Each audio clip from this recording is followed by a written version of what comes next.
നമസ്കാരം. വള്ളിപ്പയറിൻ്റെ വിളവെടുപ്പ്.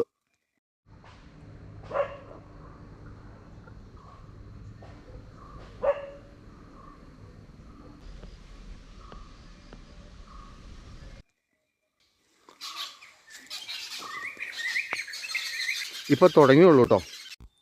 പ്രഭാതത്തിൽ നല്ല തണുപ്പാണ് കേട്ടോ. ഈ തോട്ടത്തിലെ വിളവെടുപ്പ് ആരംഭിച്ചിട്ട് 2 ആഴ്ച ആയുള്ളൂ. ശരിക്കും വിളവെടുപ്പ് എന്ന് പറഞ്ഞു കഴിഞ്ഞാൽ ഇനിയും 1 മാസം കൂടി താമസിക്കും. ഈ പന്തലയിലേക്ക് പയർ കയറി ശരിക്കും കായ്പ്പ് ആരംഭിക്കുകയുള്ളൂ. നല്ല കാലാവസ്ഥയാണ്, ഡെയിലി നനയ്ക്കണം, അങ്ങനെയുള്ള ജോലികളൊക്കെ ചെയ്യണം. കൊള്ളാൻ കുഴപ്പമില്ല, തന്നാണ്ട് നല്ല വരുമാനം കിട്ടുന്ന കൃഷിയാണ്. നല്ല രുചിയുള്ള അച്ചിങ്ങാപ്പയറാണ്. മാർക്കറ്റിലും നല്ല ഡിമാൻഡാണ്. ചെയ്യാൻ കൊള്ളാവുന്ന നല്ലൊരു കൃഷിയാണ്.